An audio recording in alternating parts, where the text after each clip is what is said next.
Welcome to IndoctriNation, a weekly conversation series about protecting yourself from systems of control. I'm your host, Rachel Bernstein. Hello, everyone. Thanks, as always, to our members on Patreon for helping to keep the show available as a free resource to those affected by cults and high control groups. Thanks also to the organizations who have recently reached out to sponsor the show. You'll be hearing about a couple of them over the next few weeks.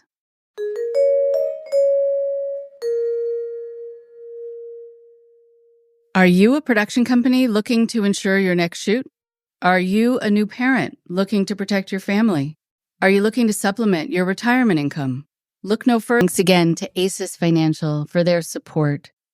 If you'd like to contribute to the podcast's success for free, please take a moment to rate and review us on Apple Podcasts or Spotify. Your ratings and reviews help others affected by high control groups find the show. It only takes a minute, but makes a big difference in helping us grow our community.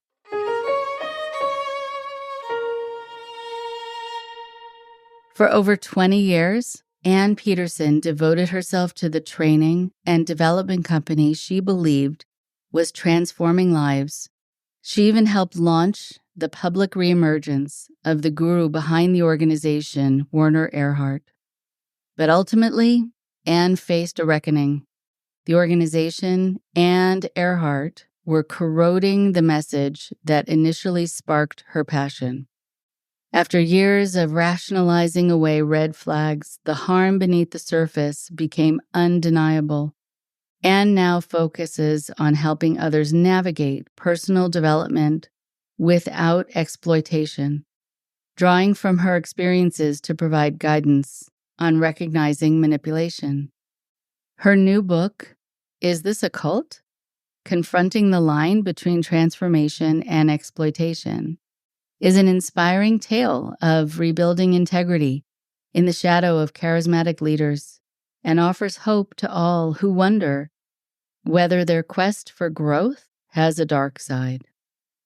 You can find more info on Ann and her work at isthisoccultbook.com.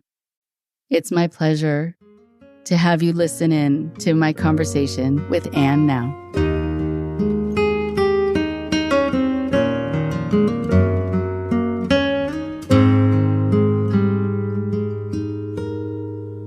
I am delighted and honored to be able to have Ann Peterson with me today. It has been a long time in coming. We've been talking now for a while and wanting to be able to really connect, and being able to meet face to face feels really nice. And I know there's so much to talk about. And so welcome to the show. Thank you. I'm really excited, not just to be here today, but also to have this, get to know you, and been learning a lot from IndoctriNation. And I'm learning how important it is to, one, have mental health professionals in your life, particularly with these kinds of issues. Is it a high control group? What have I been a part of? What's been happening to me like that? To have somebody to really sort through that isn't part of the group. That's one of the things, is when you're in a group like the one I was in, Landmark Worldwide, you're taught to take everything inside the group, Right. Yeah, there's a lot of that. And we hear that almost all the time, that everything is in-house. And so when you bring it to the people, whatever role they have, they often have different names in different groups, but it's basically the same thing of sort of usually talking you out of having the concerns that you have and renewing your faith in the group without really addressing the concerns. And it also can give you the impression, because it's true, that they're not going to be changing anything. They're just going to be dealing with your feelings around it. Yeah. And the part about it's one of the criticisms that, as they get more critical of me. So I kind of call myself a landmark whistleblower, because I'm not the only one to speak up publicly, but I'm the only one in 20 some years. And I'm the only one who worked as deeply engaged and inside of the organization, both Landmark and with Werner Erhard, the founder. So, as my book's been making the rounds in that community, it's quite shocking.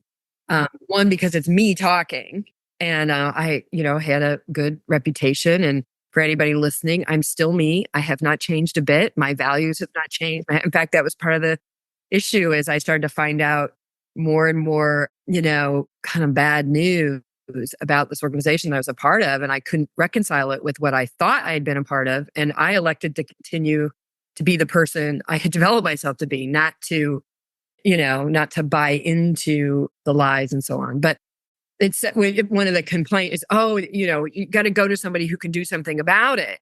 You go, if you're in a employment situation for the organization, you go to your center manager, and then you go to your center's division director, and then you go to either HR, or you go all the way up to, Harry or Joan Rosenberg, who are Joan is the center's, the head of the center's division, which is the primary division. Harry's the CEO. And I can assure you, many, many, many, many, many, many, many people have gone all the way to the top and many, many, many, many times. And then, and then there's also, I'm now finding out about, they've been sued numerous times over the kinds of things I bring to attention in the book. None of the problems that we're talking about do they not know about.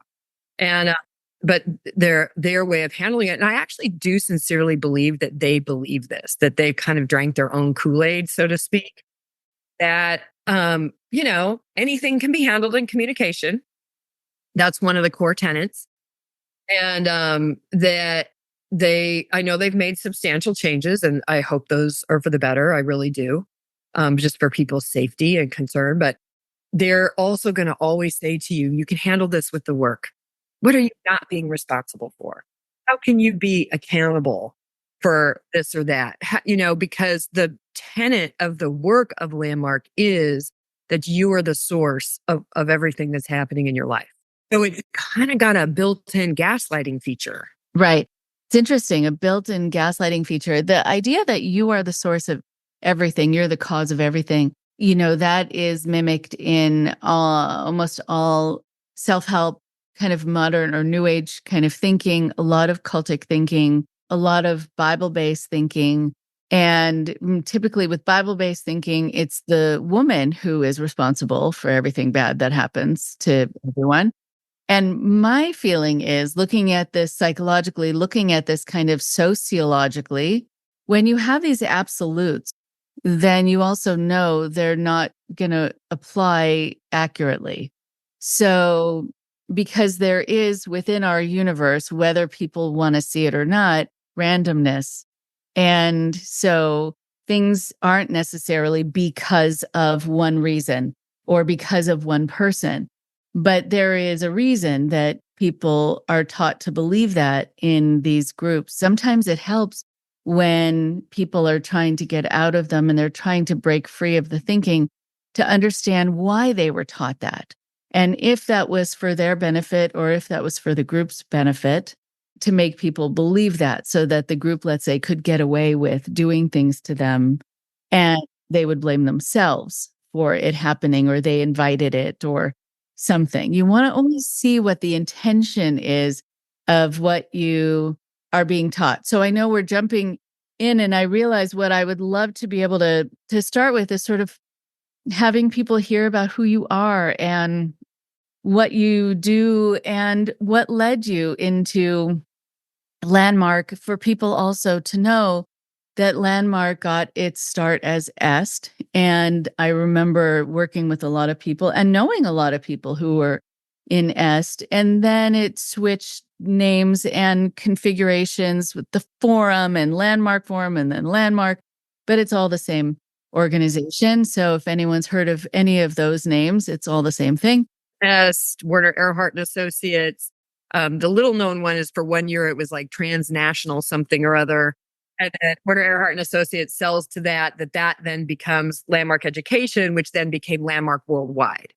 And I believe they might potentially be in the midst of yet another something, but I think right now they're planning to stick with the Landmark. I mean, really what it's mostly known to those of us, especially as Gen Xers and stuff, is Landmark. Landmark, right.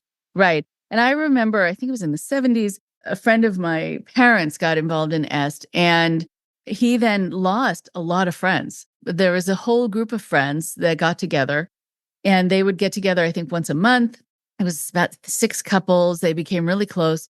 And then he started telling people what was wrong with all of them and being in their face and talking really loud and in a forceful tone and being sure that this was right. That's why they were called est-holes. Yes. So as I've been deconstructing this, I'm now really deeply learning about est in the predecessor organizations. I participated first, it was either 95 or 96, and it became Landmark in 1991. So, but the background they used to always say, well, what you fundamentally get out of the forum /s/ is that you're an asshole and your life doesn't work. There's a movie out there called Transformation, The Life and Legacy of Werner Erhard. It is definitely a bit of a propaganda piece. There's some major lies in there. But it's also, I just watched it the other weekend, it's also a really pretty accurate narrative of how the organization and the people involved in the organization see themselves. It's kind of a self-portrait. And you'll see there's a whole interaction in there. And that was that confrontive style of you're an asshole and your life doesn't work. So then the joke was Estes would go around saying, you're an asshole in your life. Hey, Rachel, did you know you're an asshole? Yeah, right. And right. they became known as est-holes. And then Landmark toned that down quite a bit. Landmark was much more, you have blind spots. There's things that you don't know. And those are the things that are actually running your life. Like, Landmark's the Landmark shift was all about becoming a normal, becoming a secular, just a business, a 1990s good old fashioned seminar company, personal and professional development. That is their brand, but the work, the ideas are the same. One of the things I point to, and I'll answer your question, kind of give a brief background, but in the book I just wrote, Is This a Cult? Confronting the Line Between Exploitation and Transformation. And that title, people accuse me of clickbait. I'm like, no, that was my question. Like, that is really the question that I'm grappling with as I tell. It's a memoir of just a little segment of my time, specifically my time as I got to work with Werner. But that Landmark is very sort of dedicated to kind of becoming normal and infiltrating business. They have a whole business division and doing business development and training. And that's the thing about Landmark. Landmark are the kind of the big kids on the human potential personal development landscape. Yeah, right. And, a lot of the things that I heard about when I first started doing this work, I mean, this was sort of just past, Synanon and the rattlesnake in the mailbox, the whole, and I still look in the mailbox before I put my hand in from that story. And also from Est, where people were taught this idea that people can kind of say or do whatever to you. And if it bothers you, that's on you.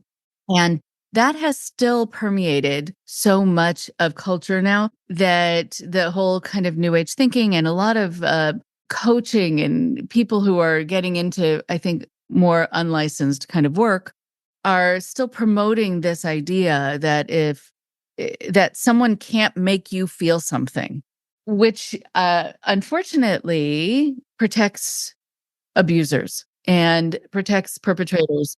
And it's also factually untrue. We are social beings. There is a reason that we have an impact on each other, and it's often for safety and it's for connection. And so that idea that someone can't make you feel something, again, taken to the extreme across the board, it's never going to be accurate. And I don't know how it helps people. I think it disarms them in a way that's kind of too disarming. One quick thing about that, which we'll come back to, enough. There's two forks to it. It's on you, which gets me off the hook. Totally works for perpetrators. But the other side is it gives you a false sense of power. So as the person, you then have as the person who is causing the matter, it gives you a false power. Which is why most LGATs, which that's what Landmark is a large group awareness training, are done in that style. They're kind of moving away from that, I think. In part, they have to because they're going online and it's harder to do. But that kind of high of, I have all the power, which is actually a great segue into my story. So I always say I started my adult life at 15 years old with a baby. I was living on my own since I was 16 with my son.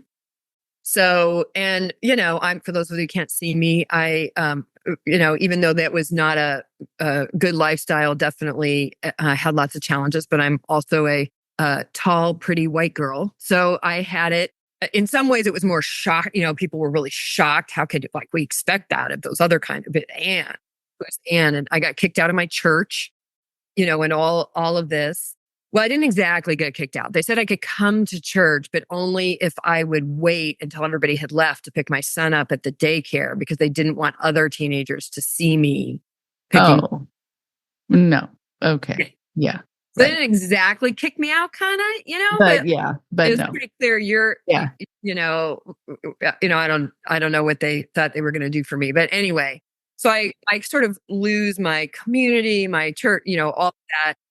So then I kind of coming through my young adult life, but I'm like really ambitious, and I'm like going to prove them all wrong. I'm not going to have 5 more children by the time I'm 21. I'm not going to be on welfare for the rest of my life. I'm not, and I do have a certain amount of privilege given who I am and how I look. And I mean, I got a job at McDonald's, and then I become the earliest McDonald's, youngest McDonald's manager in that region. And I just work my way up, up, up.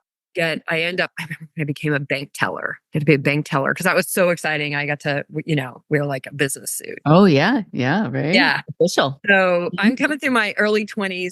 One prediction that I did do, however, is I married the wrong guy. So I married somebody who I thought would take care of me, and turned out I now understand that he had childhood trauma. At the time, what I would come to find out is he was addicted to drugs. He was abusing my son, physically, things like that. And so kind of on the outside, I was like, ooh, I had my perfect life. I had made it. But on the inside, was this really volatile relationship. He's cheating on me. He's doing drugs. He's spending all our money, all this stuff. And we're in marriage counseling. And at 23, I had my daughter. And 22, 23, she and I, when I was writing the book, we actually figured out, we think I was a little younger than I used to think I was. So she was born in 1984. So, or 94, 92. Anyway, so I have my daughter, but things are really going south in the relationship. And so we're in marriage counseling, and finally he tells me he's going to leave me. So he's going to leave me. And I'm just like, oh my gosh, my whole fantasy life is crumbling. And I call my best friend in the world, and she'd been trying to get me to do this thing called the Landmark Forum for years. And I was like, I remember going to an event at one point, and they have this whole thing that they do about, what you know what you don't know, but there's this whole other part of the pie that you don't know. And that's where the forum goes to work. Those blind spots. I could still lead it for you perfectly, Rachel. I could enroll you completely. So Okay. they and I remember telling her, though, like, I don't want to know what I don't know. There's always a part of you that does know that there's something not right. When something's not right, there's a part of us, and now I'm much more connected to this than I was then, but so we know. And I was like, but to know that he was doing all those things would mean making choices and decisions I was scared to make. So I do the Landmark Forum. I have him do it with me. And and he kind of wigs out. Like, now, knowing everything I know now, he probably hit a psychological break. Like, he went into a manic state. Oh, wow. Okay.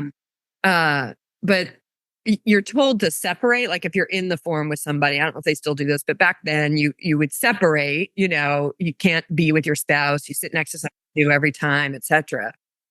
So I'm like having this great experience, because what I'm getting out of the forum is this. I don't actually remember any specific thing. I just remember the power, which I've been having some conversations with some academics that are studying LGATs, Dr. John Hunter, lately. And I'm now starting to understand it basically brings you to this hypomania state. But it feels really good. And you're like, oh, I can do anything. And so I walk out of the forum, and I tell my husband, yeah, you should leave. Yeah, that was a really good idea you had. Yeah, we should break up. Of course, he wigs out, because that's not really what he wanted. He wanted the threats and whatever. So that's kind of like the early beginning, but I tell it in that detail, and I tell a little bit more in the book. But because I think that's important to the story. Most people do programs like this because they're in some kind of a situation, of a crisis, of a pivotal point in their life, which was definitely true for me.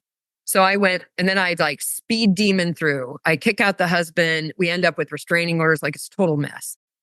We move through that. My marriage counselor does the next forum because he's like, "What happened to you?" Like it's this whole thing.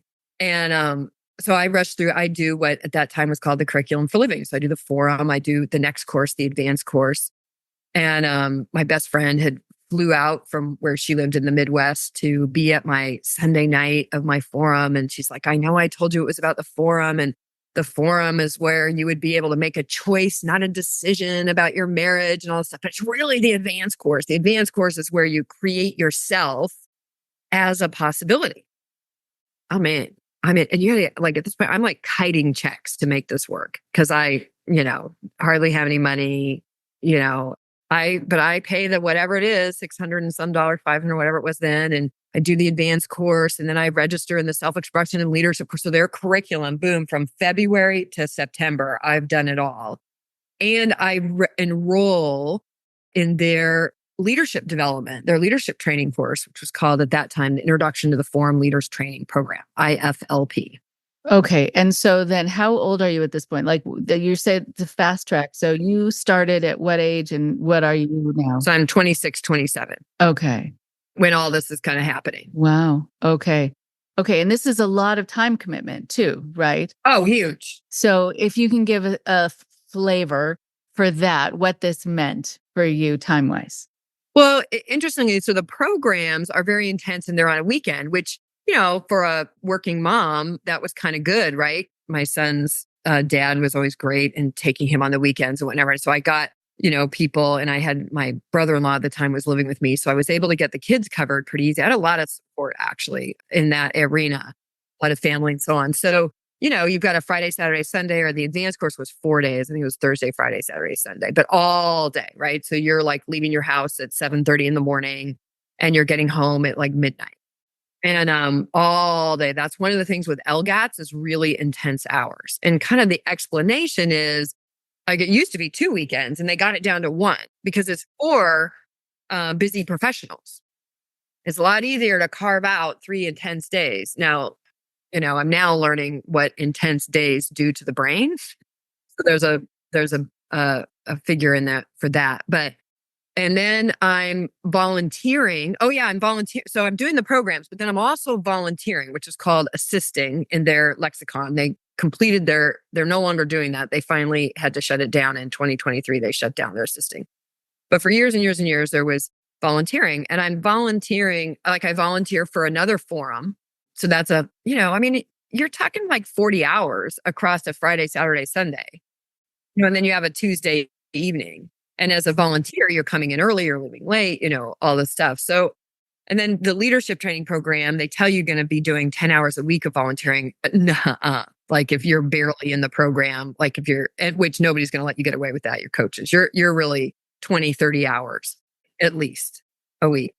And I was an entrepreneur. I had just started a little building supply selling business with a friend of mine. So I also have this new little business that I'm running. It's crazy amount of time. Okay. That is quite incredible. I also wonder just about the hard sell because when people get involved in groups like this, they often find that they're doing a lot more than they originally thought they were going to do. And they're doing a lot more to keep kind of the machine running. How did they get you to volunteer? What was the pitch to have you feel it? That you mania. Mania. Okay. The part of the pitch is that you're so like high, you're so lit up on transformation and possibility. And like, this is the answer. This is the answer the world needs. I was just listening to somebody else in an interview because there's more people are starting after my book came out. Well, people are starting to talk, which is so great. And look, there's a lot great. Like, to this day, when I look back, like, I've had a great life and I'm now much more willing to take credit for that and not give all the credit to Landmark.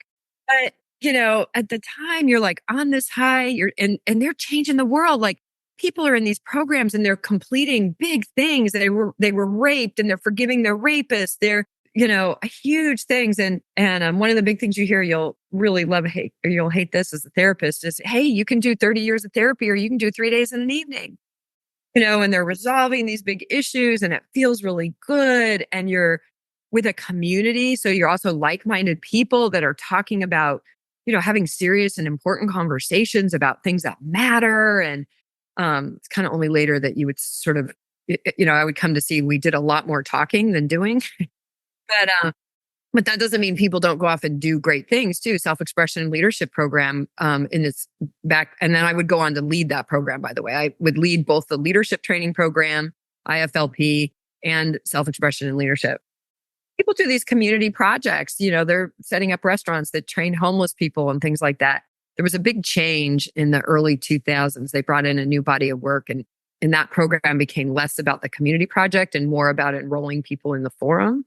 So this slow migration starts to happen that all these things that you want to make a difference about in the world, the answer to them becomes getting people to do the landmark forum.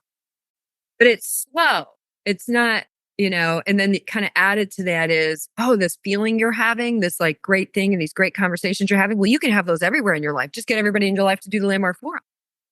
So your life does become a little bit of your friends who've done the forum and the ones who haven't. And I ultimately, I'm volunteering, I'm all this stuff. I divorced my husband.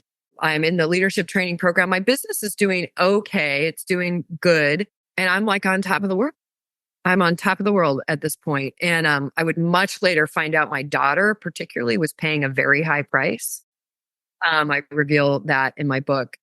But you're high on transformation. You are an integral part of making a world that works for everyone with no one and nothing left out. You'll hear that from graduate after graduate after graduate.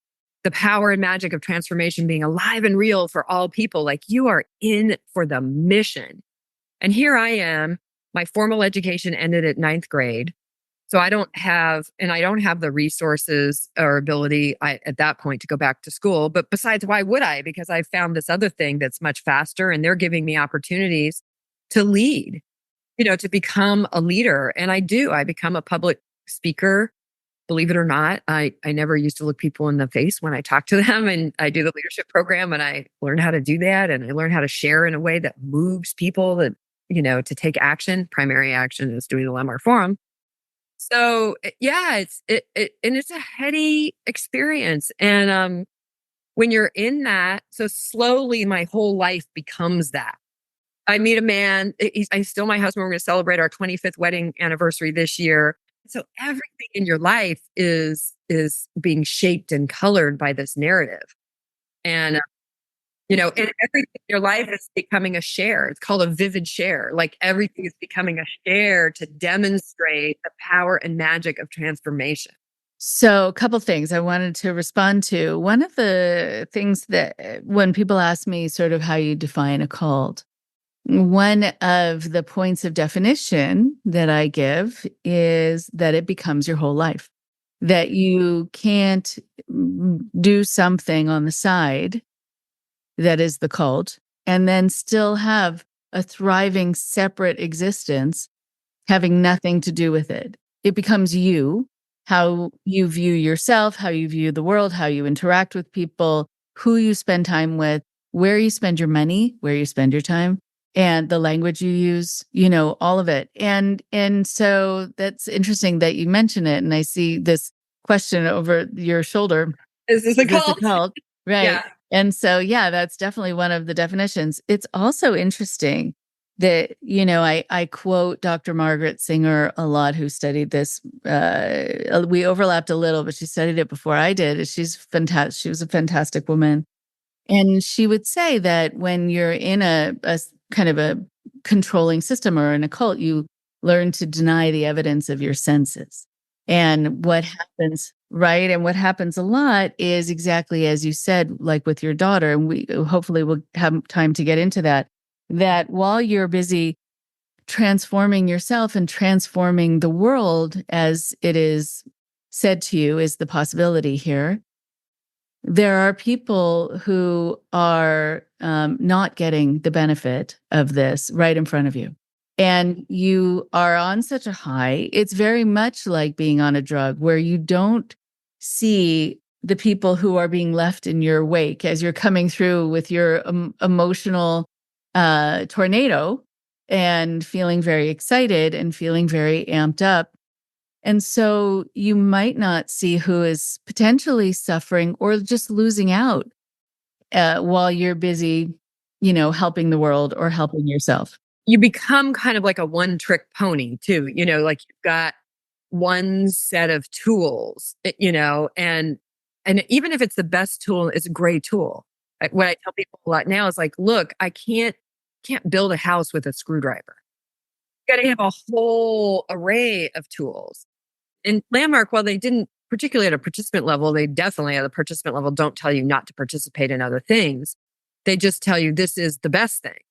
And you couple that with the emotional high that you're kind of up on all the time. And there are the lows. So it definitely is the take you down to the thing. We even did a whole event that was all about the sewer, going into the sewer, and going to the sewer is the way to get to the top. Or I had a friend tell me one time, I actually still use this analogy from time to time. If you feel like you're drowning, go to the bottom and push up. That's been in our lexicon for a while. And me personally, I kind of blame Werner Erhard. That was an integral piece of the 1971 S training is, remember I said, you're an asshole and your life doesn't work. And as soon as you get what an asshole you are, that's when you'll be liberated. What's funny is the founder never got what an asshole he is. Well, he pretends to, but that's what I reveal in my book. That ultimately that's what I had to deal with is I'm working fast forward 20 years.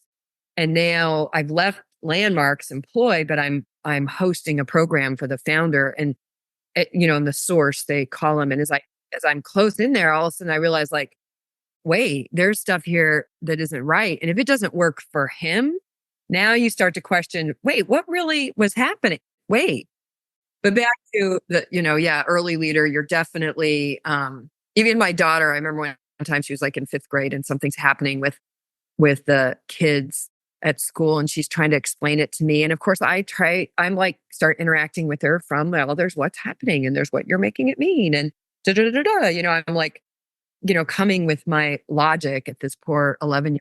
And she literally looks at me, Mommy, you just don't understand. I'm going to talk to Dad, And by this time her dad, because as soon as he did do the forum, but then when I said, oh, that's a good idea, we should separate, then he decided it was a cult. And always railed against my Landmark participation. So that was a split. And as you said, well, like my now husband, Dave, his family, his dad does the forum eventually. He worked for Landmark also. He was the center manager. We were kind of the king and queen of the Pacific Northwest Landmark community. Our wedding was a self-expression leadership project, community project about the possibility of relationship. And it was a fabulous wedding. But, it was a culty wedding. Sarah Edmonds and I were compared wedding stories a little. I heard her and Nippy talk about their wedding, and I'm like, oh my God, that was exactly our wedding. The whole community's there, and we had this declared possibility and all this stuff. And there's Dave's parents are there, and they're these very devout Christians, wonderful people, but never like, they didn't condemn us, but they definitely were like not into the Landmark thing. I want to hear more about your experience. I want to take a moment though and talk about Werner Erhard. So let's talk about Jack. Who Jack Rosenberg, right? Who has an interesting history and started this group, and what you have come to find out about him and what he's like and how he's different potentially, as many people are with these personalities in front of people than they are behind the scenes. So go ahead.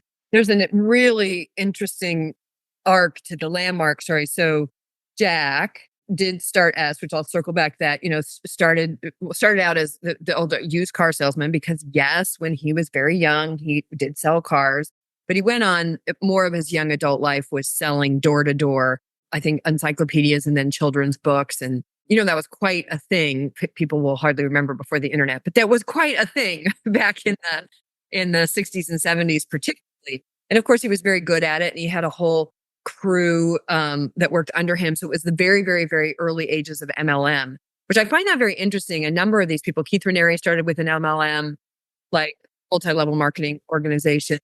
So that is something that we hear commonly also. And I find that a bit fascinating. And, but I also was a salesperson. I mean, I had somebody take me under their wing at 20 and say, I'm going to teach you sales because you'll always have a job. So anyway, he gets involved with Scientology and leadership dynamics and mind dynamics. And, and he's doing all of this honestly for the same reasons I did, to become better at his, better and better at his sales and his business and making money and all those things, and he's very charismatic and he's very good looking. And he tells this whole great story in the movie about having this epiphany moment in his experience, kind of this moment of none of it matters. And now we would call it in the forum, we talk about empty and meaningless. Like it's all empty and meaningless. The cars, the houses, it's all da-da-da. And it's kind of this pseudo-religious experience. Honestly, it was probably a manic episode. I mean, when he describes it and you listen to Dr. John Hunter, who is a specialist in bipolar disorder, it's like probably a manic episode. But he decides in that episode, he decides out of that, we're going to start selling courses. We're going to stop selling children's book. And we're going to start selling programs.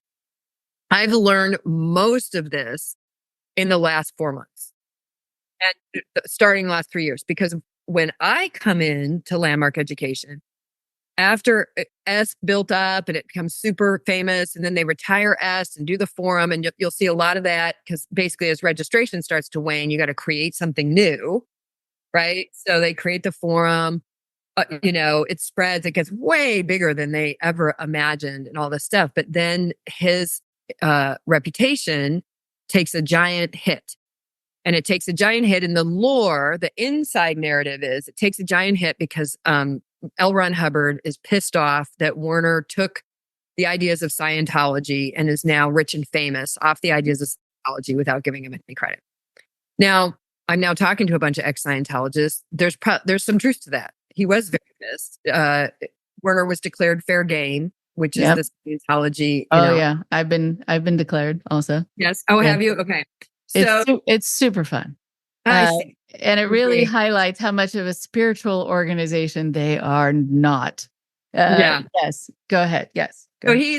Anyway, all this stuff, newspaper articles come out in a Marin newspaper. I now have those articles. Literally, somebody found those articles and sent them to me just a few weeks ago, the original articles. Out of those articles comes a 60 Minutes special. Several of his children come forward. He had abandoned his birth family in Philadelphia, but then when he creates a new course about relationships. So he makes up with his family, all this stuff, right? So all this happening. So his reputation is going to take a hit. The IRS is after him. They weren't actually after him. They were after the guy who set up all his tax stuff, who was this famous Hollywood guy who was basically teaching all these rich people how to set up all these tax shelters. So Werner kind of gets caught up in that. And, but he leaves the country. And the story was that he turned the company over. Sold the company over to the employees. And I never heard this specific one, but a number of people have told me that they heard it was for $1. I just heard he sold it to the employees. I never questioned this narrative because who the employees are his brother and sister, Joan Rosenberg, Carrie Rosenberg. But when we come in, he's basically been completely erased from the Landmark lexicon. All we know about Werner is this tiny little bit in a packet that we get how to answer questions in guest rooms if anybody brings up, is this EST? And the answer is no. Is Werner? Yes, Werner was the founder of EST, and our Landmark's programs are based in some of his ideas. He has nothing to do with the organization. Now I know all of that is bullshit. It's all a lie. It's true in what I say Landmark true, which to the letter of the word, it's true. Yes, there is a sale agreement. I now have that as well. Somebody's found it. It was part of a legal case, an exhibit.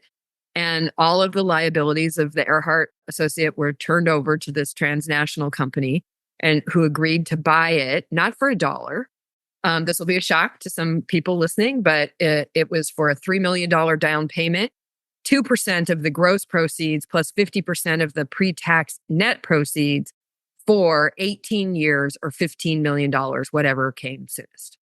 And that was they assumed all the liabilities, and that was for the license for the right to deliver the ideas. So they still don't own the ideas. So, which Werner then turns around and sells in all kinds of different ways, different times. But he still stays really loyal to, Landmark, but very, very, very far in the background. So when I come in, I'm like, Werner who? Like, I don't know anything about that. And I remember my ex-husband, once he decided that it was a cult, he's like, oh, it was founded by this cult leader, Werner Erhard, who was a used car salesman who abandoned his kids and da-da-da-da. Well, I already had the inside story. Like, all that was a hit job by Scientology. Oh, I see. Okay. Right. Right. All that was a hit job by Scientology. And yes, he did do those things. In fact, it was so amazing, Rachel. Like, he totally, went back 13 years later and cleaned up with his family. What an asshole he had been. Remember, you're an asshole. And your access to transformation is by getting what an asshole you are. And that's very pivotal to the whole thing. And so he did that, and isn't that amazing? And they're just like painting it in a bad light because Scientologists want to take him down and la, la, la, la, la. And that's the whole mood of it. So all of that. So I do from 95, I'm a leader by 97. And then by about 1999, 2000, I became a leader of kind of this specialty program for graduates called the Whistleblower. So I kind of exit the main division of Landmark called the Centers Division. That's where the bulk of business happens. And I become this kind of like specialty leader, which I later found out very recently. Thank you, Chris Shelton. It's very much Landmark's version of consulting services. But that was sort of our job. And we had this great course, but only senior graduates could do it. And it was great. I mean, to this day, if I could lead that course, I still would. It was fabulous. It was very, very different than the centers program. Our job was to listen to people. It was to ask questions so as to listen.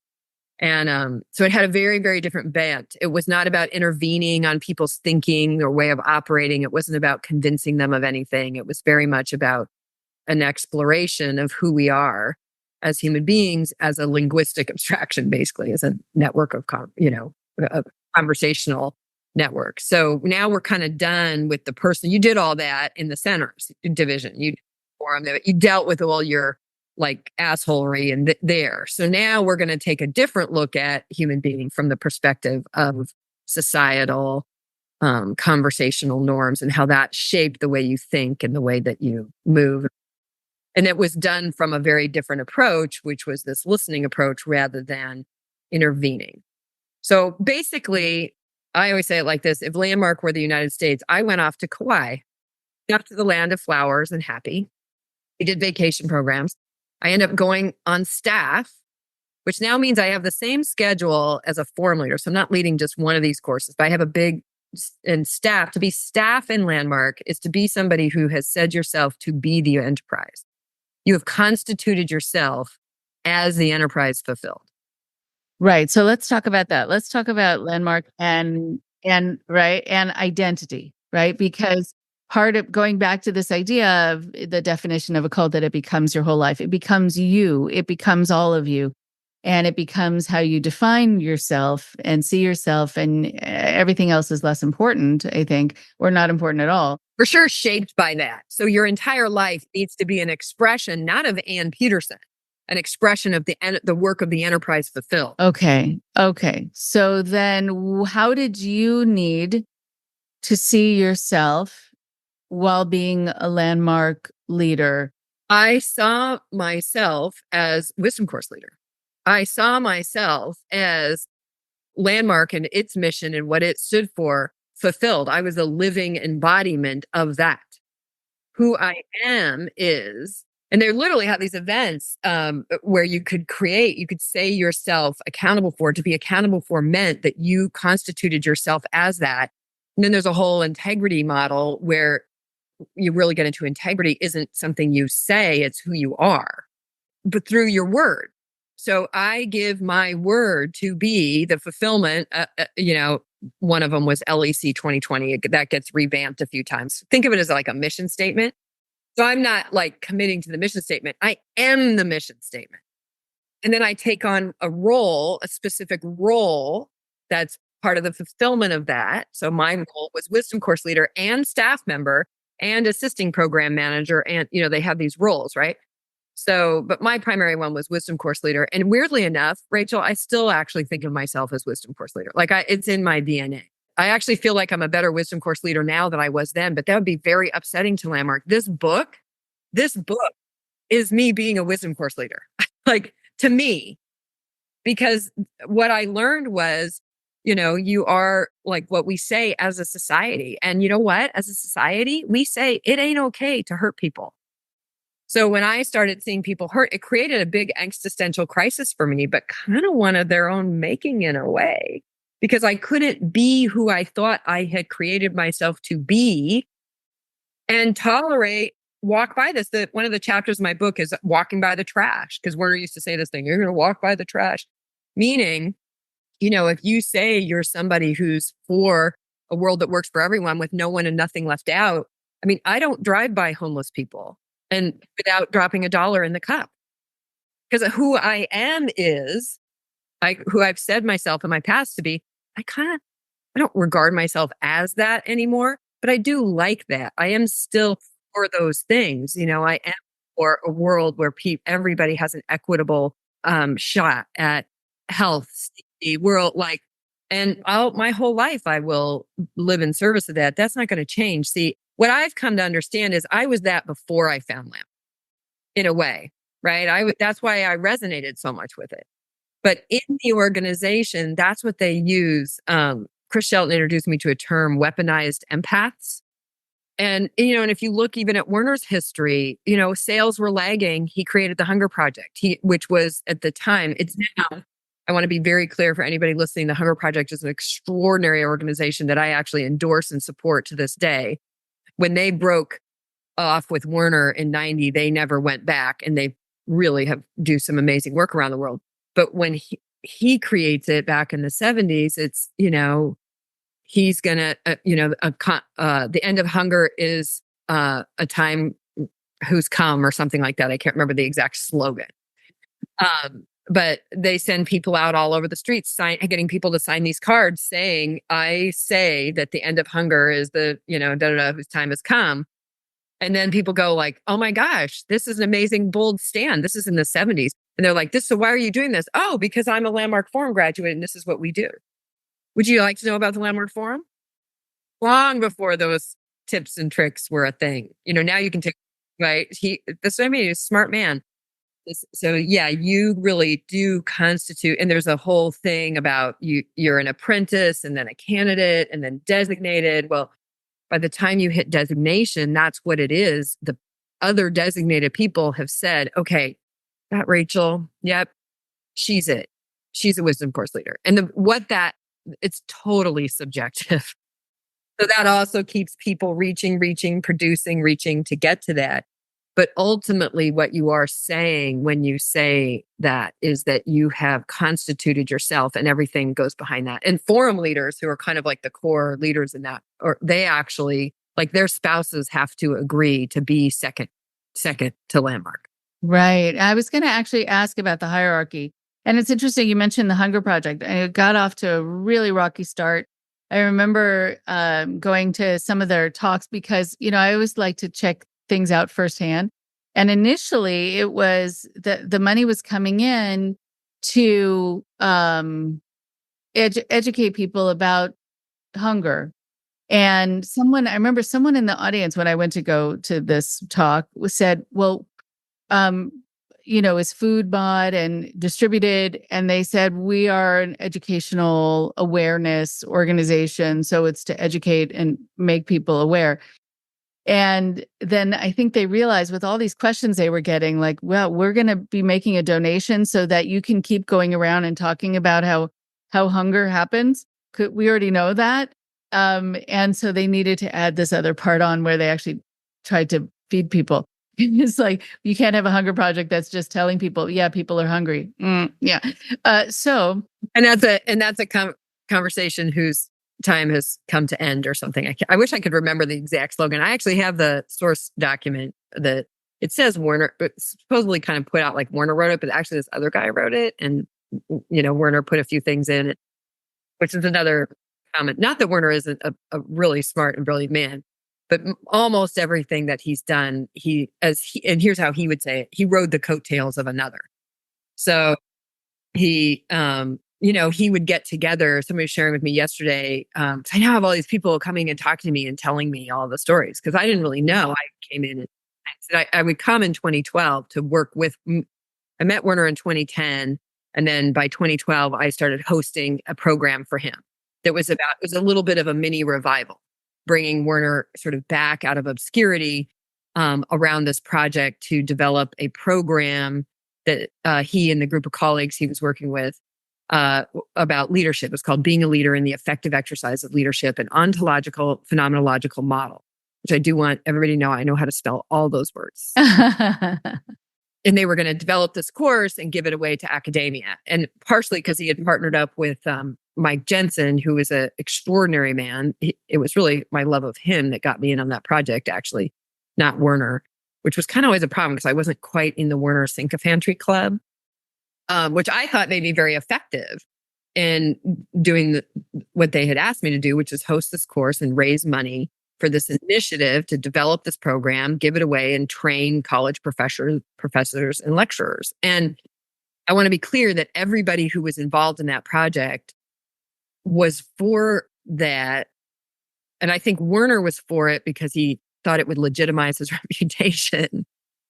But, Mike Jensen was really passionate about maybe there being colleges that studied the ontological, which is the study of being, how to bring that into education. Like he had a real passion for something. And Jerry Echevarria, who kind of runs what's left of it today, incredible woman who really is passionate about this unique approach to leadership that promises to leave people not just knowing a bunch of stuff about leadership, but actually being leaders for themselves. That's what's at the heart of landmark style work. That's what they'll tell you. We do work in the ontological model, work that our programs are going to leave you being some way, source of being. And if you're at the source of being, your beingness, your actions will naturally correlate to that way of being.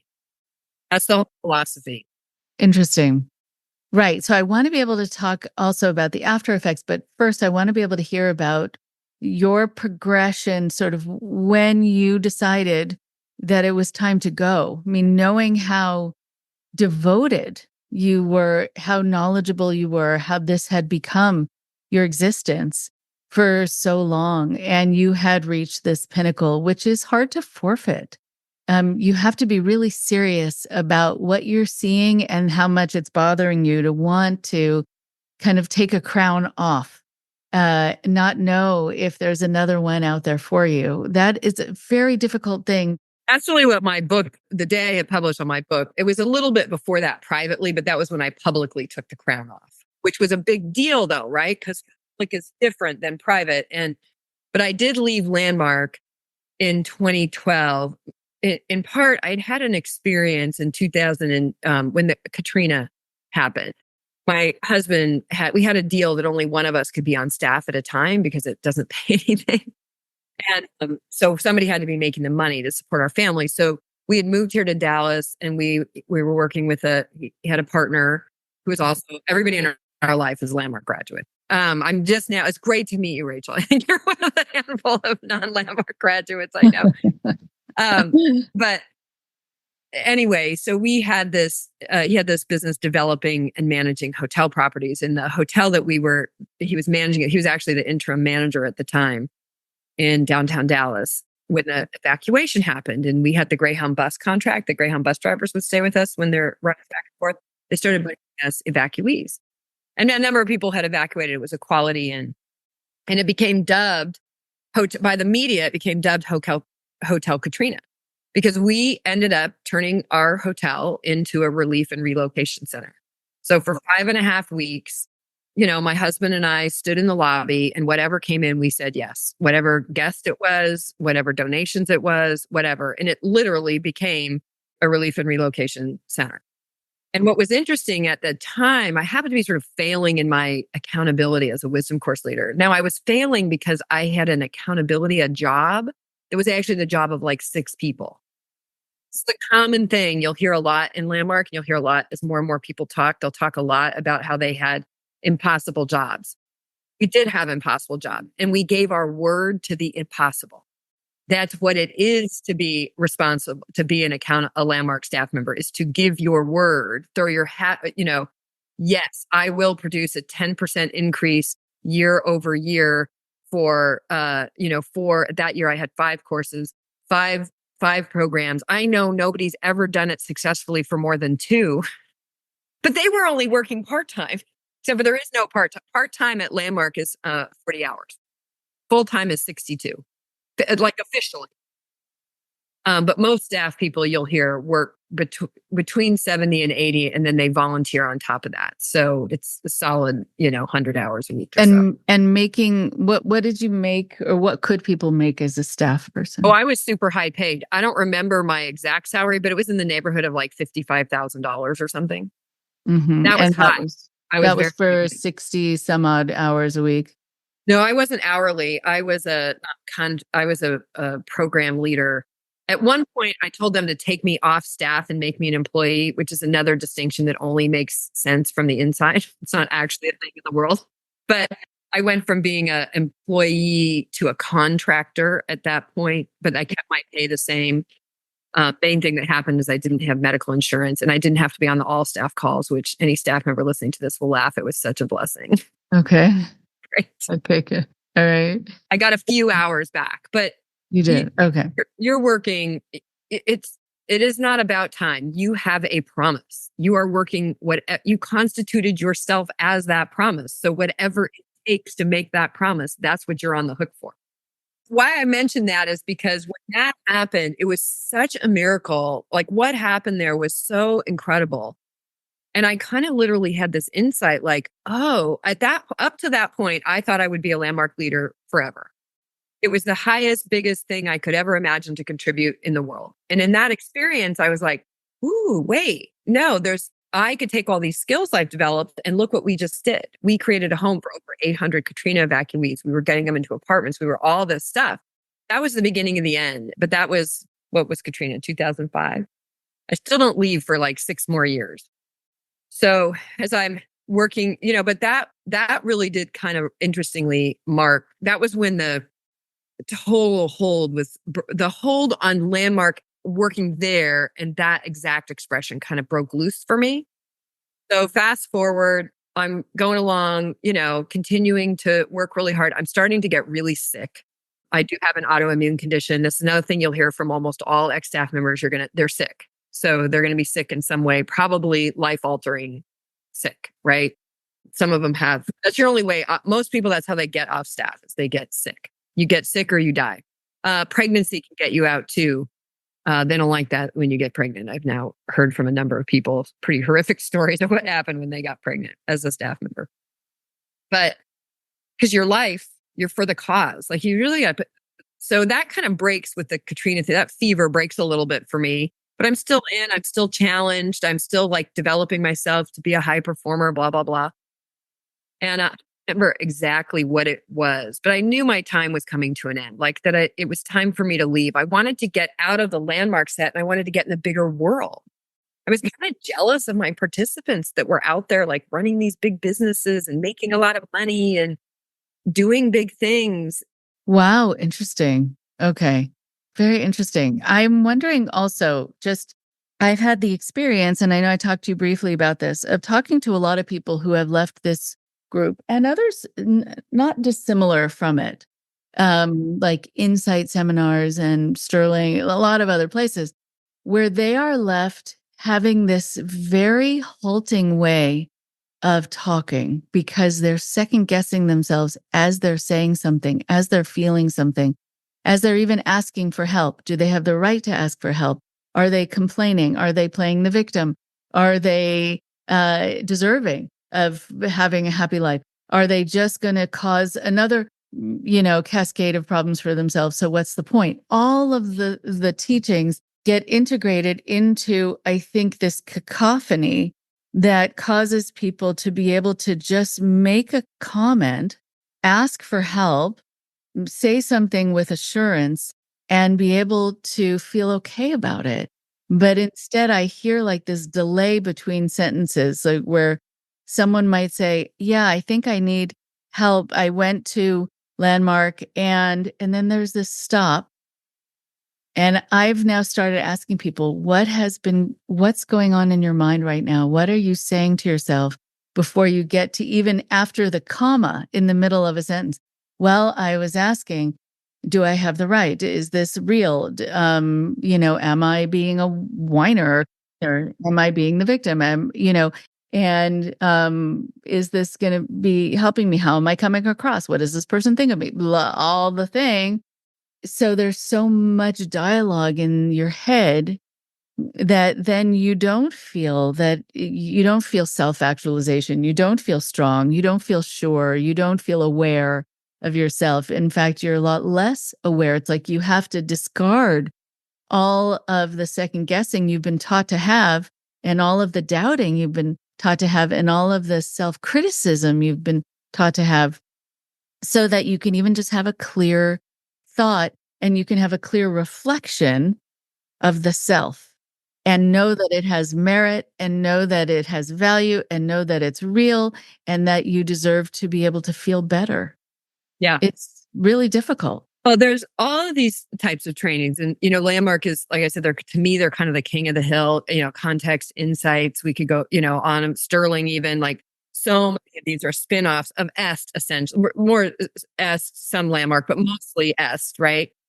You're going to find, I believe Sterling was in the EST trainer program or he had some correlation. But if you pull them back, you'll almost always end up at EST or Scientology. But Scientology is much meaner, Landmark's pretty nasty when you leave, but Scientology, they ain't got nothing on Scientology. So, but it's a constant double bind because if you're bound by the super high experience. So I really love Dr. John Hunter's work. I was so grateful to find listening to everything he puts out. He just sent me his doctoral paper. I'm looking forward to reading it because he describes it so well. Like you have this super high, like almost like religious experience, like, wow. And that's what your body remembers. And you can't then go, but don't trust that. It doesn't it's like I'm from Seattle, right? Earthquake. Nothing's more unsettling than the earth moving because the earth doesn't move, like it's not supposed to happen. So it's very, very like viscerally upsetting when the earth moves. And I live in tornado country, not nearly as upsetting as when the earth moves. But it is that kind of experience. When you do the Landmark Forum, your earth moves.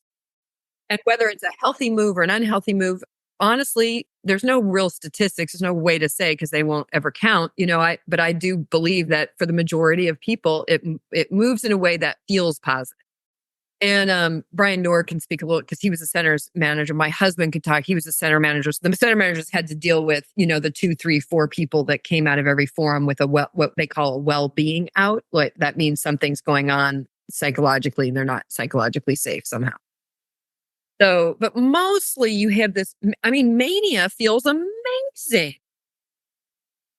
So you have this kind of mania experience, and that's a high. It's the few studies that have been done on it says it lasts 7 to 10 days. In that 7 to 10 days, hopefully you're not making big life decisions, but most people are. So, and that's a little bit like a crapshoot. Like that, like in my case, that was probably good to get a divorce. But I bet you there's lots of people who've gotten divorced or separated, and that wasn't a good thing. So it's a kind of, then this thing about responsible, you're a cause in the matter. You can be accountable for all of it. If the light turns green, you did that. Like you can own and be the source of everything and all of it in your life. And it's a kind of spiritual and emotional bypassing. I've started a Facebook group for people who are kind of questioning what's going on in their LGAT, high control group. But we're exploring these ideas. We're learning, we're training ourselves. And one of the biggest things people are dealing with is that they don't know what they feel.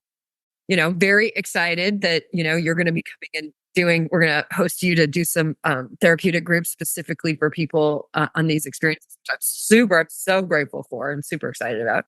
But that's going to be one of the big things. Like, I've had to train myself. The thing that I benefited from when I left in 2012, started my own business, was hosting Werner. So I was still in the family. That's why I say my crown didn't really come off. Because look, I went from, being well regarded, pretty, senior in the organization that is Landmark, over to the King's house. And then I was like the person hosting him. And my book is really about that story, like what that was like. I tell you all the fun stories about going to Abu Dhabi and all that, like that was really like that. So I kind of got a bigger crowd, but I also got some distance, and I did start participating in other things. I participate in the Red One School Diamond Approach, which is something, a spiritual study path I just absolutely love. I was really curious, like what's happening below the neck? I knew that I was shut down. I started doing, more physical work, and, I started taking care of my health, and I read avidly, and, learning about a lot of different things and stuff. All that starts to come in, but I still had the Landmark crown. I call it the WWW, Wacky World of Werner. I had the Wacky World of Werner crown. But now I have a really big one because I'm like next to the dude, and all the high level people that are coming in every year to see them. I'm the one who's talking to them on the phone, greeting them, bringing them in, So that was very high. And that had its own destruction in a way, because I even got a little bit more alienated from some people in my life, including some of my Landmark friends, because, they were like, we always said we would never become Werner sycophants. And here you are, like Werner this, Werner that, whatever. Because my life is now hosting this program, and he's pretty high needs. So, Right. Yeah. But that disconnect you're talking about, I think it's in part that you've been told that like the access to this high is owning all of it, being responsible for all of it, being in high integrity, and integrity's got there's a whole paper on it. I can send it to you. Got a very specific definition and a set of practices, and you should be, and then now bring that together with our highly hyper individualized culture that, you should be able to handle anything and everything on your own. There's still legacy of that is still pretty deep in our societal norms. And it doesn't help when you have groups like Landmark going, well, you can do our thing instead of that therapy. Right. I now have a therapist, a spiritual teacher, and a coach. Nice. Wait. I'm wondering, with the things that you were just highlighting, some of the things that you learned that are not so healthy to take on in their extreme form like that, in their absolute kind of form like that. When you're taught about things like integrity, also across the board, so many people are held up to a certain sense of responsibility and integrity. You then get the impression that the person who has set up this system that cares so much about integrity is someone who has integrity. Oh yeah, you never question their integrity. Never. Right? Because that's their whole system. That's their whole system, right? So why would you think that they wouldn't have it? And then it's very hard. It was very hard for people when suddenly Werner Erhard was brought up on all these charges and his family, all the things. And people were wondering about, the integrity from then the top down. And why is it that I find, time and time again that the rules seem to apply only to the others, not to the leadership or really not to the founder. And the rules, the laws, all of it apply. The edicts about what are the goals and how you should be in your life and how you should hold yourself, especially with accountability. And so it can feel like a betrayal. That's chapter 8 of my book, Betrayed, and watch out what thread you pull. Because once you kind of pull up enough from the hurt of the betrayal, my betrayal wasn't even that Werner, I find out that Werner's actually physically harming his people. Like that ticks something. But then when Landmark some of these people go to Landmark for help with this to his brother, and it gets completely denied and that's when my heart broke, because that was when I started pulling this thread, like, wait, maybe this organization isn't really what I thought it was. I'd already seen its foibles, but look, it's a human organization. So it's an organization run by humans. Humans are full of foibles. That's what our work's about. But they've got a big mission. They're doing their best. They're constantly putting the work to work on themselves, blah, blah, blah, all the stuff that I was doing, that my friends around me were doing. But now, I mean, what I've learned since this book came out would literally turn your hair white. Like, I'm so disgusted at the depths to which this organization and the people who run it do not follow their own work, and the amount of damage that they have created because of that double standard. It's literally hard to fathom. And I'm hearing daily stories from people that is just, and it's that exact double standard. I mean, this is an organization that nobody should ever work for. I mean, the work environment is horrendous. So how can you be an organization that stands for a world that works for everyone with no one and nothing left out, but be setting your staff up to be working hundreds of hours, sick, unable to take care of themselves, unable to be with one of the big defenses why they're not a cult. And I leave that question. I come to what my answer is in the book, but I really leave the question. I think each person needs to answer that question for themselves. But how can they be doing that? How are they doing? So they don't separate. They don't say, oh, you can't see your mom and dad, but they do say, well, you're going to work 100 hours a week. You're going to work from, 8:30, 9 a.m. to 12 midnight at night. If you can squeeze in a few things here and there, good for you.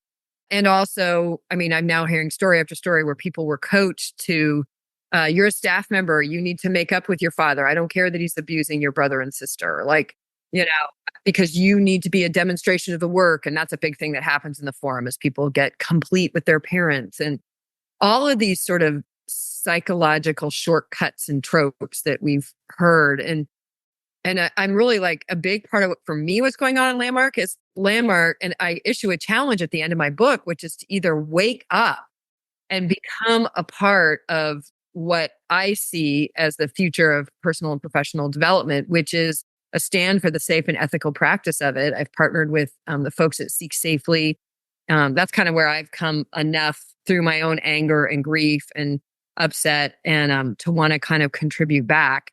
And at the same time, since the book came out, I'm now hearing literally hundreds, I can now say with integrity, Landmark, if you're listening, that stories of staff members and program leaders and even high-level people who assist experiencing the hypocrisy, abuse. I actually looked up in the dictionary, what is abuse? Started talking to people like you to find out, wait, what's the difference? Is assault and abuse, and what constitutes that? And I can say that Landmark in its practices have been, Harry Rosenberg pointed out to me recently, I haven't been there in a while, and that's true. But Harry, a lot of people talk to me that have been there recently. But for sure in its history, as much as 2022 and back, has been an incredibly abusive, exploitive environment to its own people. So that in and of itself is a total hypocrisy for what it says it stands for. Right. Incredible. Okay. So I know we're about done with time, but I'm always up for more. okay. Do another bath.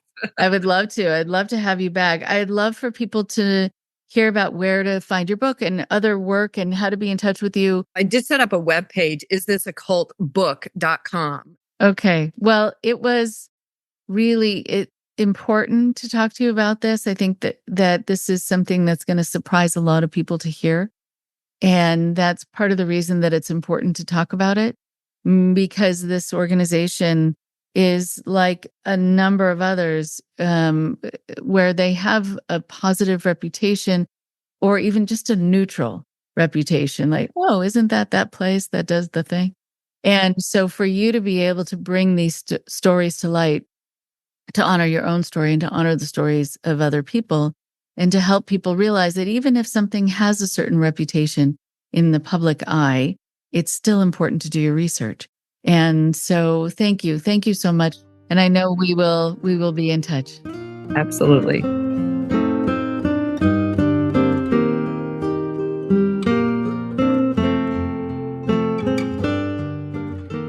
One more thing before you go.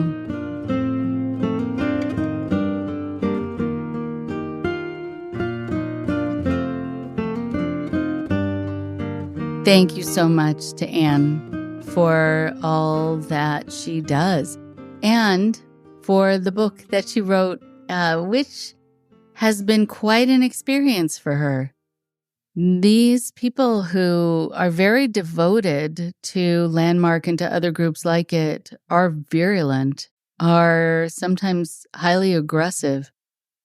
And so you know that when you've been involved in an organization for a long time and you have a lot of information then that the organization may not want people to know, and you also know how people in the organization have been taught to treat others who are sharing the secrets or who are revealing the darker side, then you know what you're going to be getting to a certain degree and that it's not going to feel good, but you still push through if telling the truth and your truth matters.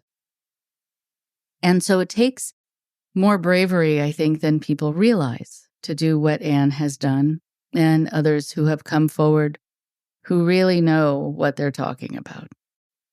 This is an organization that's been around for a long time in many forms, many different iterations, and under different names. But it's the same, from the same origin. And so there are times that people have heard me speak on the podcast about why I still try to keep tabs on a group, even if I don't recognize the name of it, because doing some research on it might help me see that it's the kind of brand new way of packaging an organization that has hurt people in the past, has been a problem, has been an organization where people have come to me for help because they feel that it really toyed with them, played with them, made their life harder. And while I have heard that people have been helped through their EST involvement, their EST training, their forum training, their landmark training, the different names that we've all come across who have followed this organization, it's all the same thing. But what you also notice is that sometimes people have been played with in ways that they didn't sign up for and they didn't realize were happening to them. There are so many absolutes that are provided for people in this group. Absolutes in a way where our human nature gravitates towards them. We like when we're told what is and what's true and the formula to follow so that we know how to keep ourselves safe and to keep ourselves wise and to keep ourselves happy. But there's so many things that people who have been in Landmark and who are instructors there have told me that are rummaging around in their mind because they were said in such sure ways, like when Anne said she learned the following phrase, you can spend 30 years in therapy or 3 days in Landmark, which is just a made-up group of numbers and an equation that actually doesn't come together. Because, yeah, you can spend 3 days in Landmark and get some things from it, but you can also get nothing from it, or you can be hurt by it. So the way, though, that it's talked about is it's instead of you're 30 years in therapy and you no longer need therapy and you don't have to pursue that and just come here for 3 days. And so it is a false equivalency.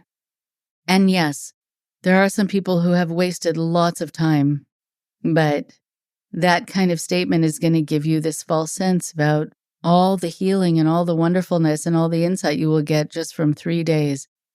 And I know there's some people who will leave after 3 days and feel very high and feel really charged up. And sometimes with some bits of information that are interesting to them.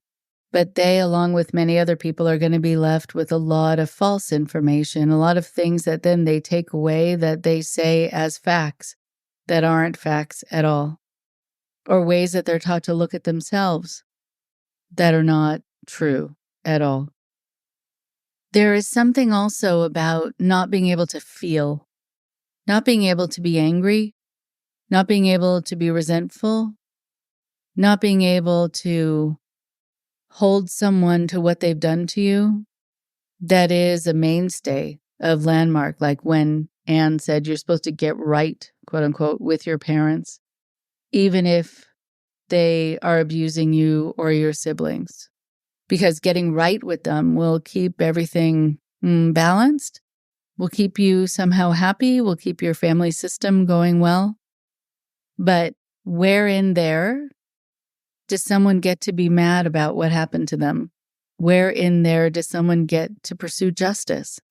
Where in there does the person who has done the abusing have to take responsibility or deal with the consequences of what they've done, which means that sometimes a family member is not going to want to get right with you if you didn't treat them right.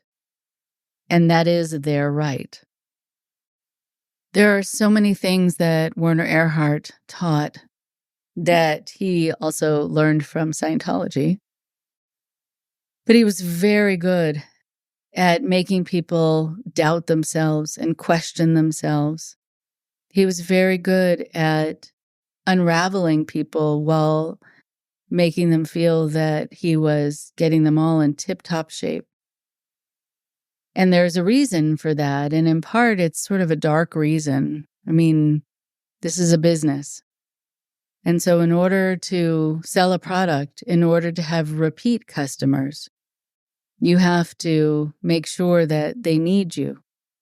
And so if after 3 days, if this were really true, that you'd be fine, and it's the equivalent of being in 30 years of therapy, then Landmark would have ended many years ago.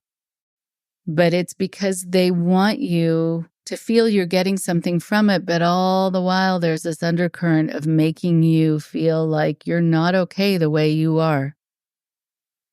That you need to somehow look at how you have to transform yourself. Here you're taught, on the one hand, you're fine, everything's fine, you're good the way you are. But then, if the whole goal is for transformation, and that's their bread and butter, then they're going to make sure that you constantly feel there's more for you to work on. So are you fine? Or do you need to be transformed? People leave very confused, feeling like they think they're stronger, they think they're clearer, they think they're happier, but they know inside they're not. And they know that things haven't been resolved. And they know that things have happened now at Landmark and before at the Forum and before at EST that were not okay. And there isn't a place to go complain about it. There isn't a place to talk about it. There's nobody who wants to hear that because that's just you playing the victim card. And so you're left then not only still having a lot of the things to work on that you needed to work on before, but now you have all this unresolved stuff from your time there. And of course, they will tell you, like any other, card-carrying cultic group, if you're left having these feelings, we have a workshop for that. We have a class for that. We have people you can talk to get help for that. And then you feel gratitude that they can help you, and often forgetting they're the ones who caused the problem that then they say they can help you with. It just goes on and on and on from there. But I'm really glad that Anne has been able to pull herself away from this, and she can look at the harder parts of it. That she doesn't have to just be happy with what she got. That she gets to honor her resentment. She gets to honor her anger. She gets to honor the losses. The loss of time, the loss of money, the loss of friendships. Of course, they'll drop you when you leave. But the loss of what it was supposed to be. And what she thought it was that she was devoting her life to. Thank you again, Anne, for talking to us today. Take care, everyone. Talk to you next week. Thank you very much for listening. Please support IndoctriNation on Patreon at patreon.com/indoctrination. Be sure to give us a follow on our social media. Find us on Facebook and Instagram using @IndoctriNation Podcast. And for Twitter, find us at @_indoctrination. We love hearing from you too. So send us an email at indoctrinationshow@gmail.com. And for more updates on the show, visit our website at www.podpage.com/indoctrination.